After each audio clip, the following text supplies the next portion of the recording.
할렐루야. 마이크 소리가 무척 크네요. 할렐루야. 어떤 분이 오해를 하신 것 같아요. 우리 교회 유튜브에 제 기도학교 올라가잖아요. 거기 밑에 댓글에다가 좀 오해의 말씀을 써놓으셨더라고요. 왜 다 일어나서 박수를 치냐고. 그분이 뭘 이상한 상상을 하신 것 같아요. 제가 뭔 교주인가? 여러분 지금 저한테 박수하신 거 아니죠? 물론 저한테 해도 잘하라고 하신 거지. 뭐 저를 찬양하신 거 아니잖아요. 하나님께 찬양했지. 예, 그리고 이제 드디어 시작하니까 좋아서 자축의 박수? 그렇습니다. 말씀을 듣는 거는 행복한 거거든요. 본래 살아있는 교회는요, 조금 시끌시끌하대요. 예. 안 그런 교회들은 찬양을 불러도 다 자고요. 찬양도 한 곡도 다 낳는 교회도 있대요. 1절만 부른대요. 잔소리는 1절만 해야 됩니다. 네. 1절만 하세요. 그렇지만 찬양은 끝까지 불러야 되고요. 우리는 심지어 막 한 노래를 얼마나 많이 반복해서 불러요. 근데 신기하죠? 반복해서 부르면서 이렇게 은혜가 더 있어요. 이번에 금요 성령 집회 때도 마지막에 그 기도하시기 전에 목사님 무슨 새로운 찬양도 하나 하셨죠. 우리 목사님이 새로운 찬양을 하나 교회에서 선보일 때는요, 그분이 계속 그 찬양을 수백 번을 넘게 연습을 하신 거예요. 연습한 티가 좀 나던가요? 본인 말씀이 자기는 노래를 빨리 못 배운대요.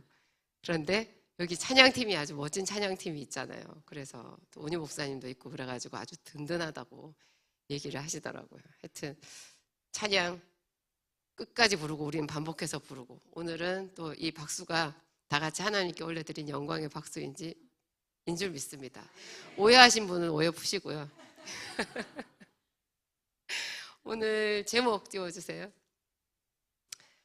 기암송 2강. 여러분 혹시 책 갖고 오셨어요? 이거 제가 프롤로그에 썼거든요. 기도학교 교재라고. 여러분 학교 갈 때 책 안 들고 다니신 습관을 여기까지 가지고 오시면 안 됩니다. 그 공부 안 하는 애들은 책도 안 들고 다니고 그랬죠. 여러분 그 습관을 혹시 지금까지 가지고 계시면은 안 됩니다. 이게 교재거든요. 그래서 제가 웬만하면 제가 이 기암송에 있는 말씀 번호까지, 물론 당연히 성경에 있어요. 성경책으로 해도 되는데 이걸 우리가 활용해야 되니까 이걸 어디다 모셔놓으면은 또 점점 안 보고 그러면은 마음에서 멀어지잖아요. 안 보면 멀어지거든요. 자꾸 손에 익히는 습관을 들여야 돼서 이 책이 낡을까봐 집에 모셔다 두신 분 있으세요? 본래 낡아야 돼요. 예, 낡아야 됩니다. 부지런히 들고 다니시고. 예, 오늘 기암송 2강. 우리가 지금 마태에서 벗어나지를 못하고 있어요. 제가 지금 거의 3, 4주를 마태 얘기만 계속하고 있는 것 같은데, 기암송 오늘 2강도 마태복음에서 배우는 기도, 이렇게 붙였습니다. 여러분 성경을 읽을 때 이런 거 좋은 습관인 것 같아요. 하나님 그 현장의 분위기를 저에게 전해주세요.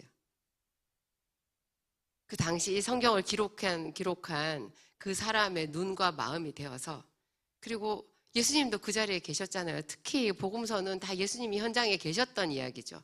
그때 예수님 그 당시에 그 현장에서 예수님 마태 만나셨잖아요.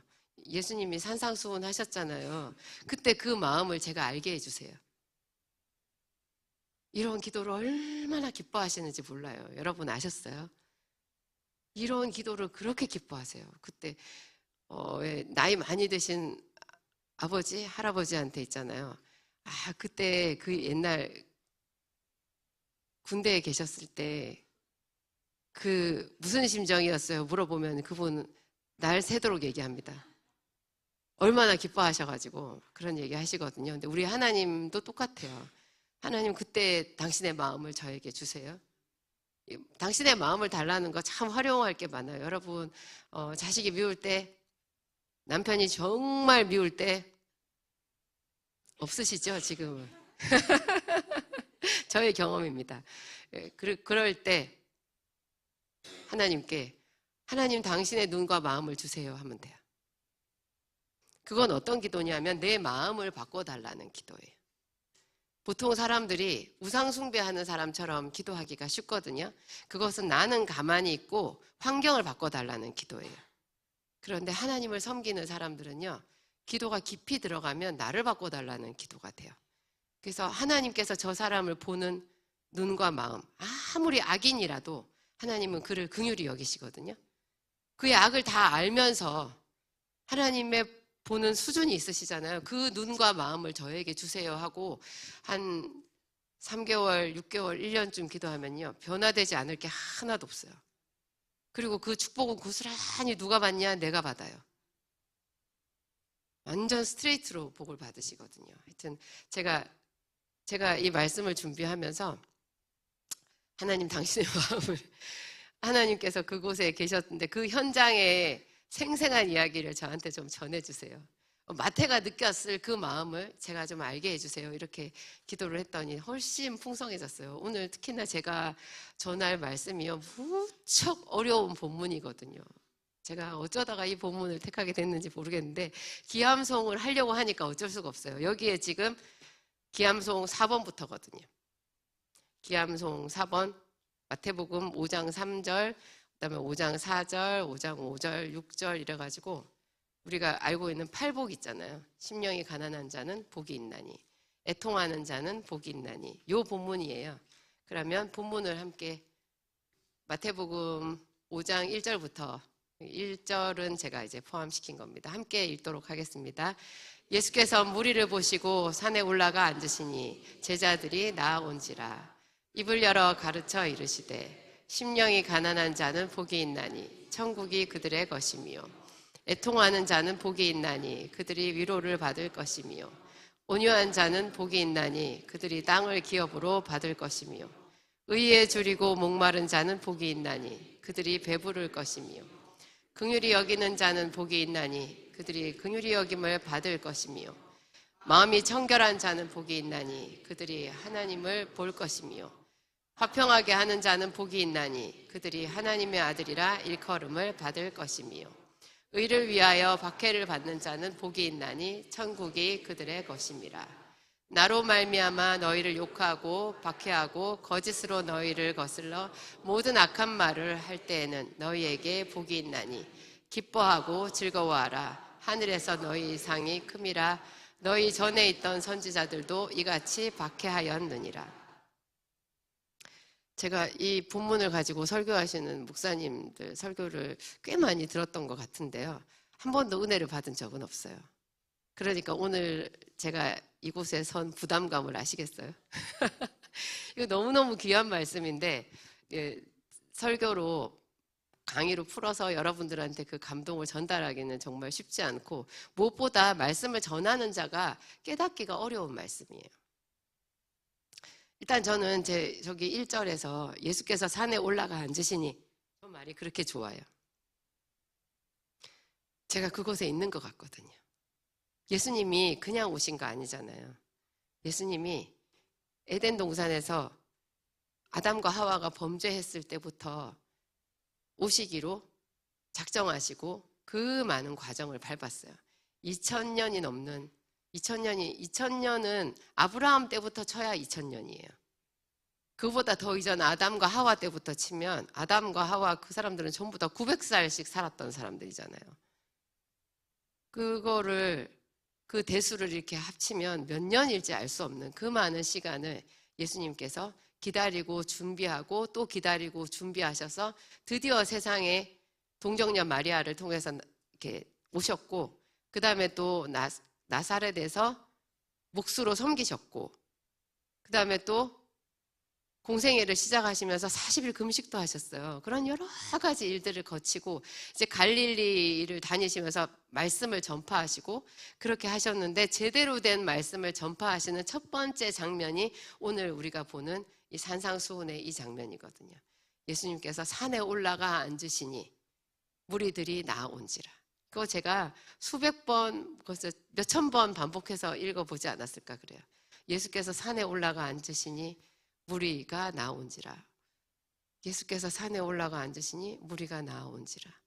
너무너무 좋아요. 예수께서 산에 올라가 앉으시니. 안 좋으세요? 졸려요? 예수께서 산에 올라가 앉으시니. 와, 가슴이 벅찬 거예요. 이 장면 하나를 이루기까지. 뭐 가을에 국화 한 송이 피려고 봄부터 소쩍새는 그렇게 울었나 보다.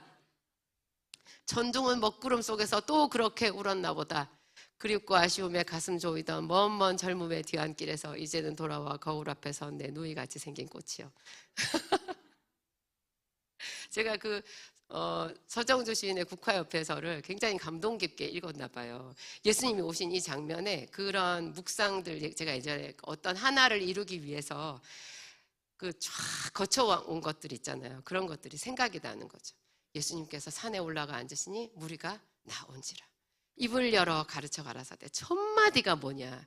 심령이 가난한 자는 복이 있나니 천국이 저희 것이며.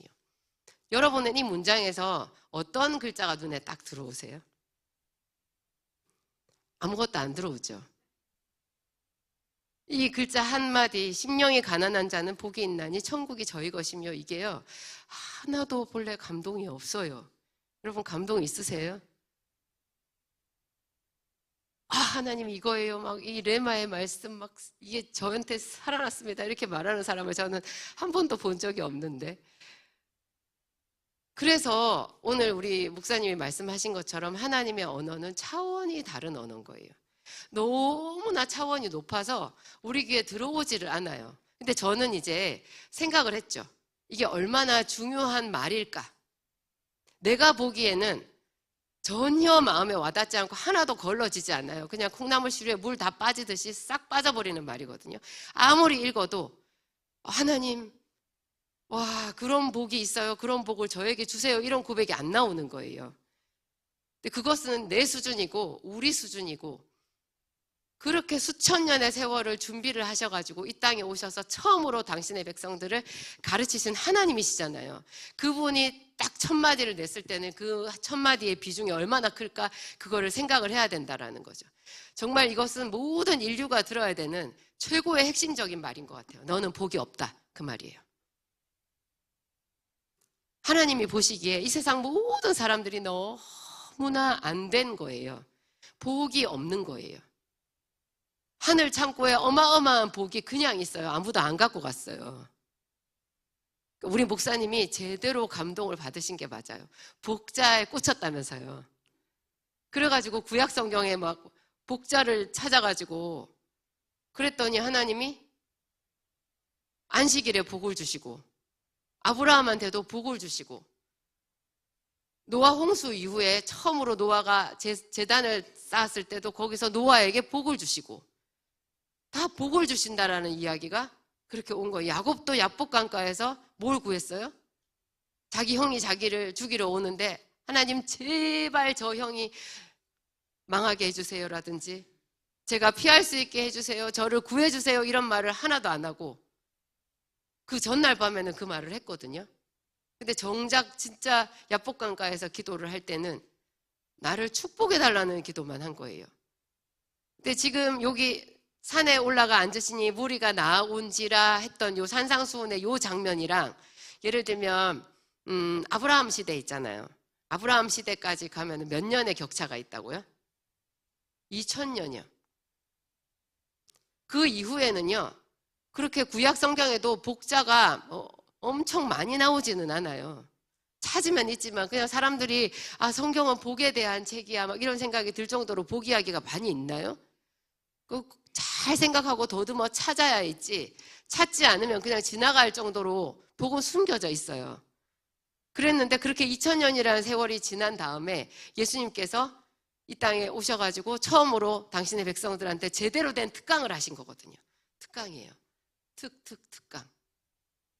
대단한 특강이에요. 보따리 싸들고 가서 우리가 들어야 되는, 밤새도록 텐트를 치고 줄을 서서 표를 사가지고 들어가야 되는, 입장료를 내고 들어가야 되는 그런 대단한 강의 특강이거든요. 하나님이 오셔서 특강을 해주셨다니까요. 하나님이 잘 사는 방법을. 근데 우리는 너무나 많이 놓친 거예요. 이거를 그냥 한 번도 이거를 깊이 생각하지 않고 하나님 이게 무슨 말이에요 물어보지도 않는 거예요. 왜냐하면 여기서 복의 대가로 주는 게 뭐라 그랬어요? 천국이라고 했잖아요. 천국은 죽어서 가는 데니까. 사람들이 그렇게 생각하죠. 천국 어떻게 하면 가요? 그랬더니 어떤 애가 죽으면 가요. 그랬다는 거예요. 그러니까 아무도 안 죽고 싶지. 그러니까 그 천국, 그럼 나중에 죽고 나서 천국 가는 거 나도 안다고. 그런데 나는 지금 힘들다고, 지금. 그렇게 우리와 하나님 사이에 거리가 있는 거예요. 하나님이 말씀하시는 천국은 지금을 말하는 거예요. 그러니까 예수님이 회개하라, 천국이 죽으면 간다? 아니에요. 가까이 왔다. 천국은 여기 있다, 저기 있다 할 것도 아니요. 너희 마음속에 있느니라. 여기서 말하는 천국은요, 우리가 그토록 바라는 우리의 모든 기도 제목 다 포함한 완전 총종합 선물 세트를 말하는 거예요. 그렇게 엄청난 거를 얘기하는데 너무 큰 거를 얘기하시니까 아무도 공감 못함. 어디서 우리는 사기, 공갈, 협박 이런 거를 하도 많이 들어가지고 웬만한 말 가지고는 별로 감동을 안 해요. 뭐라고 이렇게 안 하는 거예요. 그냥 뭐 좋겠지, 뭐 너나 좋은 거 많이 해, 괜찮아, 너 해도 돼, 이렇게 하는 거죠. 그게 습관이 돼가지고 꼭 이런 식으로 되는 또 다른 단어가 생수예요. 마트에 생수가 있잖아요. 그 생수가 문제라니까요. 그 생수 때문에 예수님께서 말씀하시는 생수가 빛이 바랜 거예요, 없는 거예요. 사람들이 몰라요, 그 생수의 뜻을. 그 생수는 죽은 자도 살아나는 생수예요. 진짜로. 가난한 자는 부하게 되는 생수예요.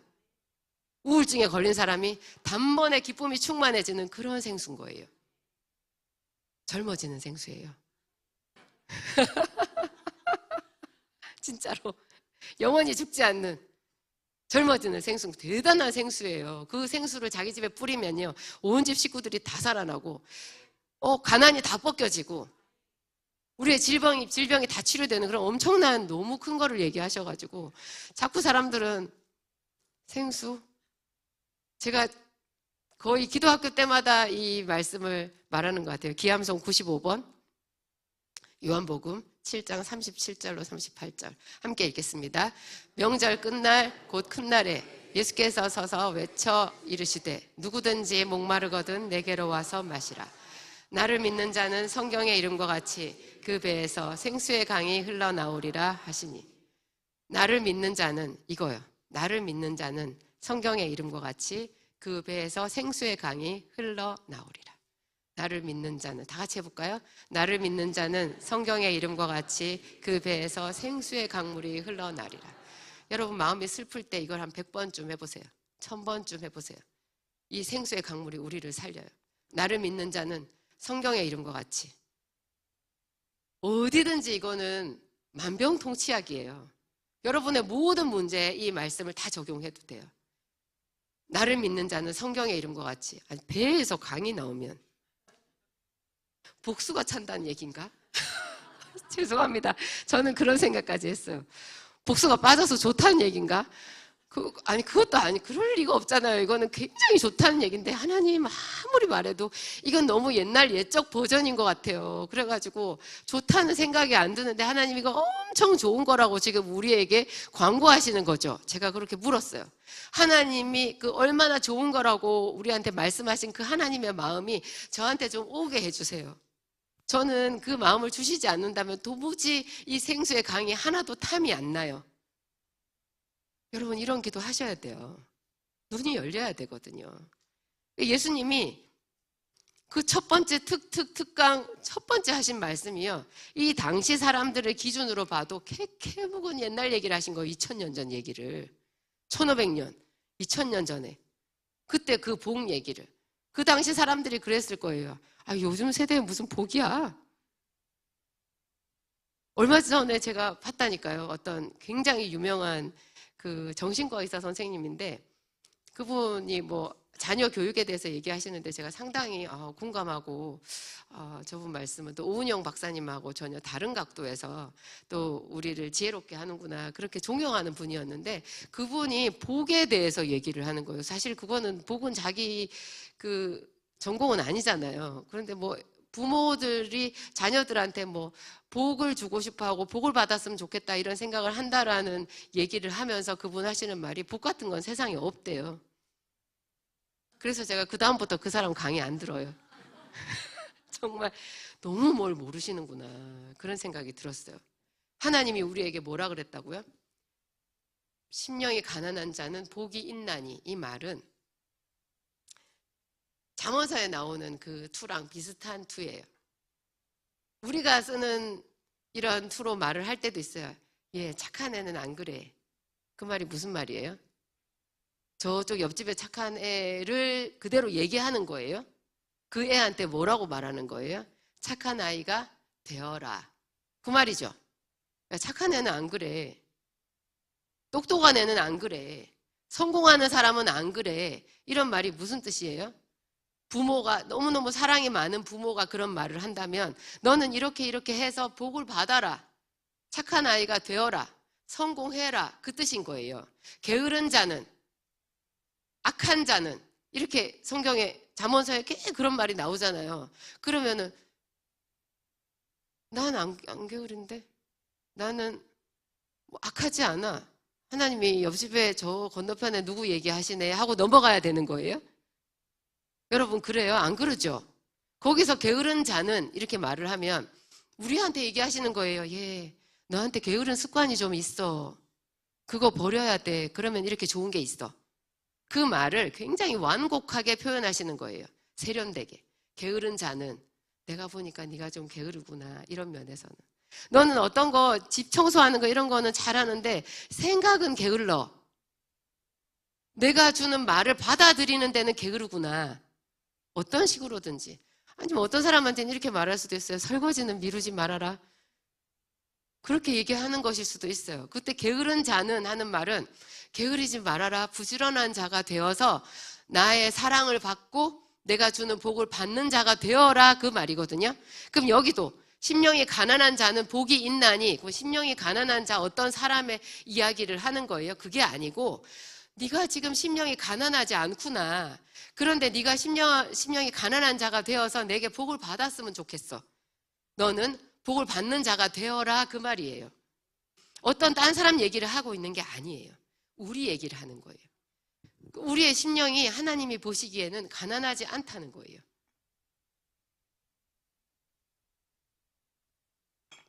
애통하는 자는, 많이 우는 자가 복이 있다는 뜻일까요?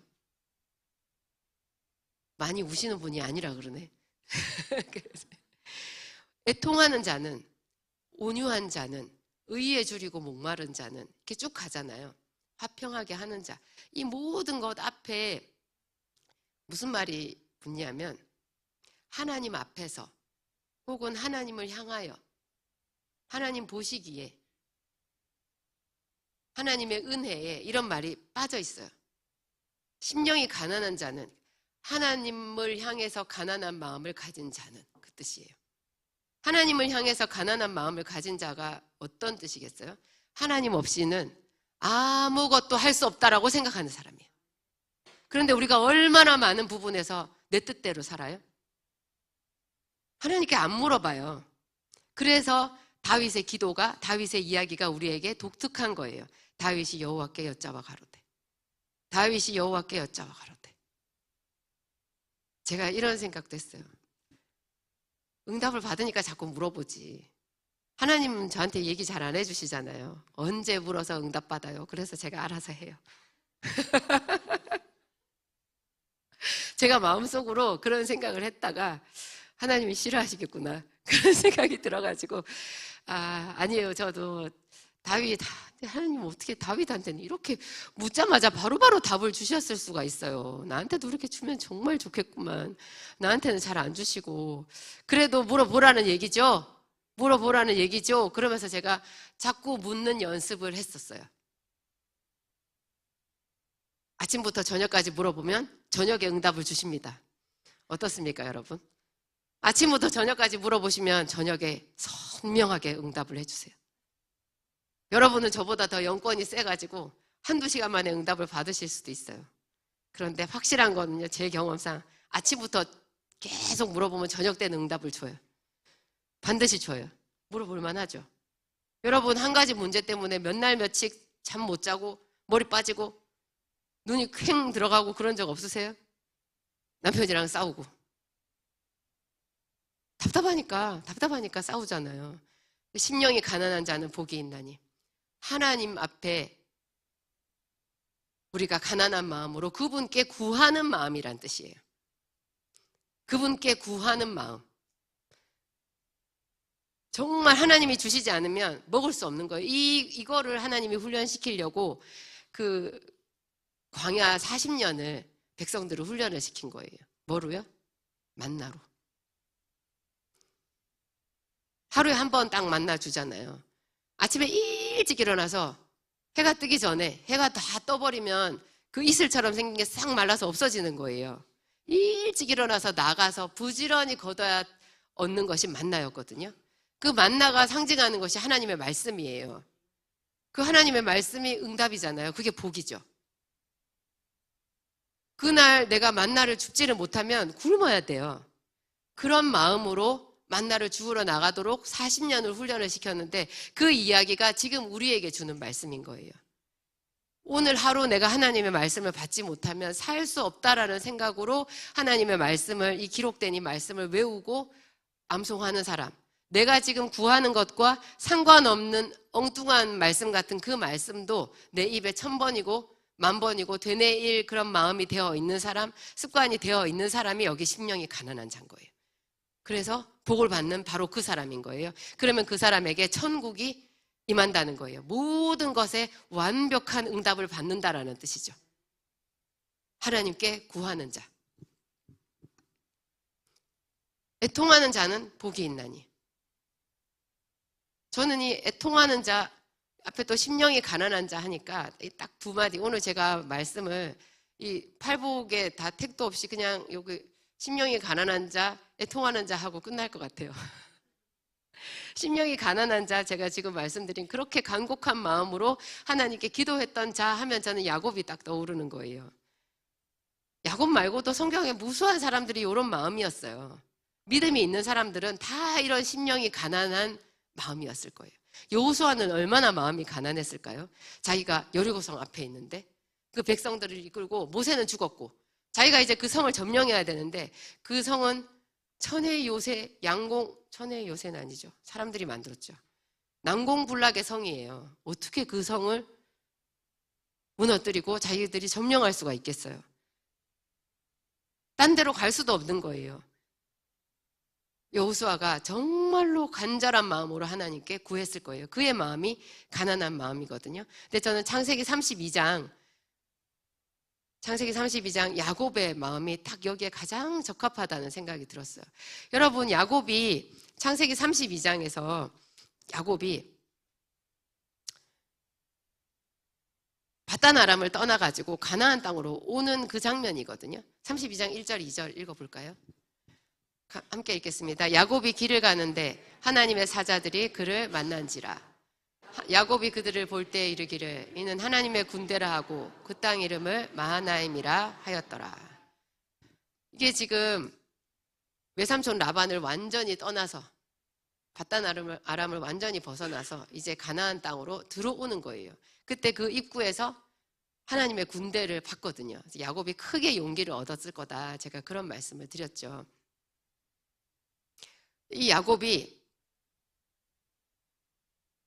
정말 이제 자기가 형 에서를 맞닥뜨려야 되잖아요. 맞닥뜨려야 되는데 그 마음을 하나님이 아시고 하나님의 군대를 먼저 보여주신 거예요. 그러니까 야곱이 크게 용기를 얻어가지고 그 3절 4절 이렇게 보면은 야곱이 자기 형 에서한테 사람을 먼저 보내요. 그래가지고 주의 종 야곱이 이렇게 말해요. 자기 형을 높이고 자기를 종이라 그래요. 주의 종 야곱이 이제 아람 땅에서 있다가 돌아왔다고. 나한테는 모든 게 다 넉넉하다고. 그 형이 가진 건 형이 다 해도 돼. 나는 내 거 충분해. 나 잘 봐줘. 이쁘게 봐줘. 그런 뜻이라고 제가 말씀드렸죠. 그래가지고 오는데 이 야곱이 그 32장 전체를 이렇게 보면 얼마나 마음이 답답하고 괴로운지 최소한 이틀 밤을 새거든요. 이틀밤을 새면서 야곱이 하나님께 기도를 하는데요. 그 중에 특별히 그게 몇 절이더라?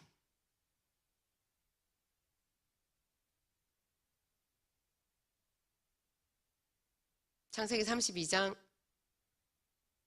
이런 내가 이 루트를 못 쟀는가 이게 창세기 32장 7절인가요? 그 기도는 여기 함께 읽겠습니다. 야곱이 심히 두렵고 답답하여 자기와 함께한 동행자와 양과 소와 낙타를 두 떼로 나누고 이르되 에서가 와서 한 떼를 치면 남은 한 떼는 피하리라 하고 야곱이 또 이르되 내 조부 아브라함의 하나님 내 아버지 이삭의 하나님 여호와여 주께서 전에 내게 명하시기를 내 고향 내 족속에게로 돌아가라 내가 너에게 은혜를 베풀리라 하셨나이다.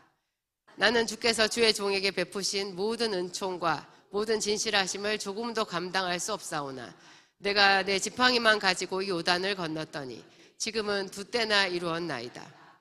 내가 주께 간구하오니 내 형의 손에서 에서의 손에서 나를 건지시옵소서. 내가 그를 두려워함은 그가 와서 나와 내 처자들을 칠까 겁이 나기 때문이니이다. 주께서 말씀하시기를, 여기서 주의 말씀이 나오죠. 잘 보세요. 주께서 말씀하시기를 내가 반드시 내게 은혜를 베풀어 내 씨로 바다에 셀 수 없는 모래와 같이 많게 하리라 하셨나이다.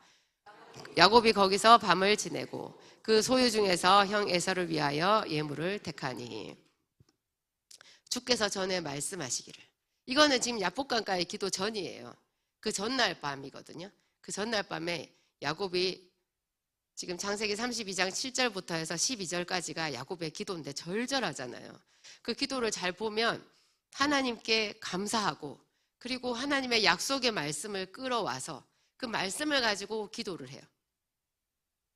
그런데도 시원하지를 않는 거예요. 시원하지를 않아요. 이 마음이 가난한 마음인 거예요. 오늘 목사님이 되게 저한테 크게 감동이 되는 말씀을 하셨는데 그게 이제 암병에 걸린 어떤 집사님 이야기잖아요. 그게 뭐 어떤 교회인들 그런 집사님이 없겠어요. 요즘에 암병이 얼마나 많은데 저만 해도 암 환자잖아요. 믿으니까 난 여태까지 하나님께 헌신해 왔으니까 믿습니다. 하나님이 저를 고쳐주실 줄. 그분은 참 착한 사람이에요. 보통 좀 까칠한 사람들은요. 왜 하필 내가 이렇게 가거든요. 이렇게 열심히 교회에서 봉사하고 기도한 내가 왜 나한테 이런 병이 이렇게 생각할 수 있어요. 근데 그분은 착하시니까 훨씬 더 마음이 바로 되어 있으니까 자기는 병이 걸린 것에 대해서 하나님께 불평하지는 않고 낫게 해주실 하나님을 믿었잖아요. 돌아가셨어요. 돌아가시고 나면 얼마나 황망한 마음이 들겠어요. 어찌 이런 일이, 그런 생각이 들잖아요. 그게 오늘 목사님 말씀하신 대로 믿음에 대해서 전혀 배우지 못해서 그래요. 믿음은 그렇게 호락호락한 게 아니에요. 내 교회 다녀서 예배 드리고 주일날 안 빠지고 봉사하고 이 정도 수준으로 되는 게 있고요. 택도 없는 믿음도 있어요. 여러분 믿음이 분량이 있잖아요. 우리가 돈에도 액수가 있잖아요. 10,000원짜리로 해결되는 게 있고 억대가 1억이 있어도 해결이 안 되는 게 있어요. 기도도 마찬가지예요. 우리가 잠깐 화살기도 해가지고 응답이 되는 게 있고 지금 암병이라고 하는 것은 삶과 죽음을 얘기하는 병이잖아요. 그 병에 대해서 하나님이 이 사람에게 이제까지 네가 살아온 인생을 한번 점검해라 하는 뜻으로 던져주신 거예요. 제대로 그런 것은 그냥 보통 기도해서 될 게 아닌 거예요. 굉장히 뜨겁게 기도를 해야지 그게 그 사람에게 하나님 요구하시는 그런 믿음인 거예요. 그때 요구되는 것이 심령이 가난한 자가 되는 거죠. 이미 내가 교회 다니고 예배 잘 드리고 있고 또 사람들이 이런 말을 곧잘 해요. 여기는 교회가 작네 이렇게. 여기는 교회가 작네. 작다 크다라는 것은 상대적인 거죠. 우리보다 작은 교회에 있었던 사람은 여기 오면 크다 할 것이고 큰 교회에 있던 사람은 여기 오면 여기는 작네 그런 말을 해요. 근데 작네가 단지 그게 객관적으로 어떤 사실을 말하는 게 아니에요. 그 사람의 마음이 거기에 투영돼 있어요. 여기가 좀 낮아 보이는 거죠. 그죠? 그러면 무슨 뜻이에요? 자기는 마음이 높은 거예요. 큰 교회를 다니면 자기 수준이 크다고 생각하는 거예요. 여러분 그래요? 전혀 그렇지 않아요. 이 교회 지금 새 성전 지어가지고 이렇게 왔다고 내가 여기서 그냥 가만히 있으면 이 새 성전의 복이 나한테 다 오는 거 아니에요. 심령이 가난해야 돼요. 이렇게 일해주신 하나님, 이 성전을 턱하니 우리에게 주신 하나님에 대해서 더 사랑하고 감사하는 마음과 함께 더 가난한 마음, 간구하는 그런 마음이 되어야 되는 거예요. 그런 마음이 없으면 그 사람 마음이 높아가지고 뭐 하나님께서 주실 것도 없고 그 사람 받을 것도 없어요. 그는 이미 자기 상을 다 받았느니라. 이게 제일 무서운 말 아니에요? 자, 저는요 굉장히 가난한 마음이 있어요. 지금도 더 많이. 여러분 맛을 본 사람이 더 무섭다는 거 이럴 때 좀, 이 믿음은, 응답은 이럴 때 적용해야 되는 거예요. 하나님의 은혜는요 먹어본 사람이 더 고파요. 그래야 맞아요. 그래서 최고의 기도 응답은 뭐라고요? 나는 평생 기도하리라. 평생 뜨겁게 살리라. 이게 최고의 기도 응답이라고요. 그 기도 응답은 뭐예요? 그 사람이 내가 가난하구나, 하나님 없이는 살 수 없구나라는 것을 깨달았다라는 거죠. 그래서 영원히 나는 그분과 손잡고 항상 그분의 얼굴을 구하면서 가리라, 그 마음이 되었다라는 거예요. 그러면 천국이 그의 것이며, 하나님께서 그가 기도할 때 응답을 더 자주자주 해주시고 위로해 주시고 그러겠죠. 애통하는 자는 복이 있나니, 저는 이 말을 들으면 딱 요셉이 생각나는 거예요. 아버지와 아들이네, 그죠? 야곱과 요셉. 요셉이 울었다라는 구절은요, 형들한테 팔려가지고 끌려갈 때 요셉이 울었고요. 그리고 맨 끝에 자기 형들이 자기한테 와서 용서해 달라고 할 때 또 형제들을 자기 형 유다가 베냐민을 위해서 말했잖아요. 그래서 베냐민을 풀어주시고 자기가 베냐민 대신에 그 종이 되겠다라고 말했을 때 요셉이 형들에 대한 그 분노가 풀리고 용서를 하게 된 거잖아요. 그때 요셉이 들어가서 엄청 크게 울었죠. 그 중간에 사실 정말로 요셉이 힘들었을 때, 계속 요셉은 힘들었잖아요. 힘들었을 때 그때를 성경에서는 전혀 말하고 있지 않아요. 성경에서는 오히려 뭐라고 말해요? 요셉이 형통하였더라. 형통하기는 형통하기는 얼마나 얘가 많이 울고 기똥찼을 텐데, 우리는 맨날 그러고 살잖아요. 남의 종살이 하는 것 같이 그렇게 있어요. 그래서 우리는 그런 것 때문에 애통해해요. 근데 요셉의 애통함을 우리가 한번 묵상을 해봐야 돼요. 요셉이 이 애통하는 자가 받는 그 복을 받았거든요. 왜냐하면 요셉이 그 위로를 받았잖아요. 요셉이 받은 위로, 제가 오늘 말씀에 빠뜨렸을 텐데, 요셉이 받은 위로, 그 아들들의 이름에서 나오잖아요. 므낫세, 처음 아들을 낳고 므낫세. 하나님께서 내 아버지 집에서 있었던 모든 것을 잊어버리게 하심이라.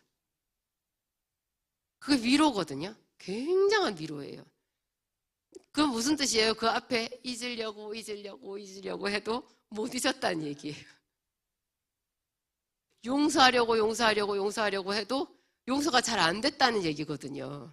그렇지만 요셉이 하나님에 대해서 하나님은 좋으신 하나님이다라는 그 상을 끝까지 지켰잖아요. 그러니까 요셉이 제일 억울하게 감옥에 갇혔는데, 자기가 보디발의 아내를 겁탈하려고 했다라는 누명을 쓰고 감옥에 갇혔으니 얼마나 기가 막혀요. 뭐 그런 여자가 다 있어. 뭐 이런 일이 다 있어. 하나님 나한테 이러실 수가 있어요 하는 그런 일이 자기에게 이렇게 생겼는데, 그 감옥에서 요셉이 그냥 꿋꿋하게 일을 잘해가지고 관수장이 요셉을 총무로, 감옥에서도 총무 일을 했고요. 총무 일을 하면 거기서 뭐 월급을 주나요? 똑같이 죄수예요. 수염도 못 깎고 옷도 죄수복을 입고 있잖아요. 근데 그런 상태에서 요셉이 그 죄수들을 돌본 거예요. 돌본 거예요. 정황이 술 맡은 관원장, 떡 맡은 관원장에게 가서 그들의 얼굴을 살피고 말하잖아요. 지금 누구 코가 석자예요? 요셉은 여기 애통하는 자라고요. 애통하는 자인데 그가 어떻게 다른 사람을 돌아볼 여유가 있어요? 그 모든 애통함을 하나님 앞에만 올려드린 거예요. 그리고 믿은 거예요. 지금은 아무것도 아니지만, 아무것도 안 보이고 자기는 깜깜한 감옥 속에 있지만 반드시 그 하나님이 자기와 이곳에서도 함께 계시다라는 것을 철저히 믿은 거예요. 하나님 앞에 눈물을 흘리지만 그 눈물 금방 떨쳐버리고 용기를 내고, 항상 용기를 내고 믿음으로 선포하면서 오늘 당신들이 무슨 일이 있습니까? 어찌하여 당신의 얼굴에 근심의 빛이 있습니까? 이렇게 물어볼 수 있어요? 그렇게 물어봤어요. 진심으로 그 사람들을 생각해 주는 거예요. 이게 여기 성경에서 말하는 애통하는 자예요. 자기의 슬픔을 하나님께 올려드리는데 그 앞에서 자기 연민에 빠져서 울지 않아요. 왜냐하면 너무 하나님 앞에서 많이 울면요, 하나님 당신이 있어도 아무 소용없어요 하는 그 말이 돼버려요. 그 말이죠. 그거는 오늘 목사님이 말했던 기생 라합의 고백과 반대되는 고백이에요. 당신들의 하나님은 상처나지 하나님이다. 하나님께서 이 땅을 당신들에게 주셨음을 내가 아노라. 내가 아노라. 거기는 우리가 안다고 하지 않더라고요. 내가 아노라. 이 성을 너희에게 주셨음을 내가 아노라. 다른 사람들은, 그 여리고성에 있었던 다른 사람들은 전부 간담이 녹고 뼈가 녹고 떨리고 막 이렇다고 되어 있어요. 그런데 그 사람들은 그 상태에서 머물렀거든요. 근데 그 중에 하나였던 라합은 마음을 굳세게 정하고 목숨을 걸고 이스라엘의 하나님께로 붙은 거예요. 자기 생명을 걸고. 굉장한 용기죠. 이 애통하는 자는요, 그렇게 무력하게 하나님 앞에서 눈물 흘리는 걸 말하지 않아요. 맨 처음에 하나님 앞에 자기의 죄에 대해서나 자기 지나간 모든 것에 대해서 토로할 때는 울 수 있어요. 그런 눈물은 필요해요. 근데 그 뒤에 계속 하나님 앞에 와서 울기만 하는 거요, 하나님을 힘들게 해요. 이스라엘 백성들이 울었더라. 사사기에도 울었더라가 나오는데요. 거기 복임이라는 말이 나오거든요. 울었더라. 울어서 좋아야 되는데 하나님이 하나도 안 좋아해요. 여기서 애통하는 자는 하나님 앞에 자기의 모든 괴로움을 다 내려놓고 보상해 주시는 하나님의 위로를 믿는 것을 말해요. 굉장히 적극적이죠. 파워가 있죠. 그런 사람은 하나님이 주시는 위로를 받는데 요셉이 받은 것 같은 위로를 받고요, 이 세상이 줄 수 없는 위로를 받고 모든 세상 사람들이 다 부러워할 만한 그 정도의 위로를 하나님의 영광으로 받는 사람이 되는 거예요. 여러분, 이제 우리가 그러면 어떻게 기도해야 될까요? 하나님, 저에게 복을 주시옵소서. 하나님께서 주시는 복을 제가 반드시 받겠습니다. 우리가 싸우고 슬프고 뭐가 없고 결핍, 괴롭고 외롭고 여러 가지 그런 문제들이 있잖아요. 그 모든 문제가 여기 복으로 다 해결이 되는 거예요. 그래서 예수님께서 특강에서 복을 얘기하신 거예요. 첫 마디가 심령이 가난한 자는, 근데 이 심령이 가난한 자가 야곱과 같이 주님 앞에 온전히 구하는 자, 부르짖고 간구하는 자, 하룻밤이든 이틀밤이든 어떤 특별한 문제가 있을 때는 밤을 새워 기도할 수 있는 집중력을 가진 자, 그 정도의 가난함을 말하는 거예요. 애통하는 자, 요셉처럼 철저하게 하나님을 믿고 내 주변 사람들에게 오히려 내가 위로가 되어줄 수 있는 그런 사람이 여기서 말하는 그 애통하는 자인 거예요. 그런 사람이 또 의에 줄이고 목마른 자이기도 해요. 하나님의 나라가 의니까. 하나님의 나라를 구하는 거잖아요. 목마른 자는 복이 있나니 그들이 배부를 것이며. 우리 하나님은 정말 너무너무 멋지신 분 같아요. 기도하겠습니다.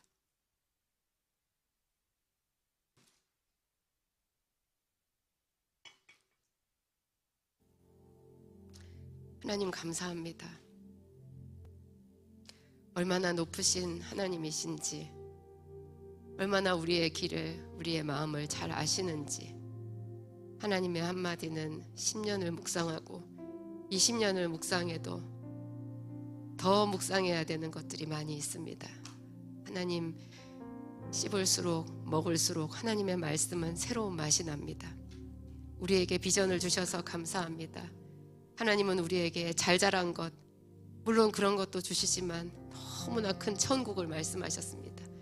죽어서 가는 천국뿐 아니라 영원한 나라, 그 천국뿐 아니라 이 세상에서 당장 우리가 누리는 바로 그 천국을 말씀하셨습니다.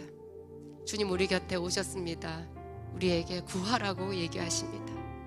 예, 너는 내게 구하라. 구하라, 내가 너에게 주리라. 내가 너를 위로하리라. 내가 너의 편이 되었느니라. 주님 이렇게 말씀하십니다. 하나님 감사합니다. 모든 대가를 우리 주 예수 그리스도께서 다 치르셨습니다. 우리를 위한 대가를 아낌없이 그 생명으로 물과 피로 다 치러주신 예수님께 감사합니다. 누가 우리를 그리스도의 사랑에서 끊으리요.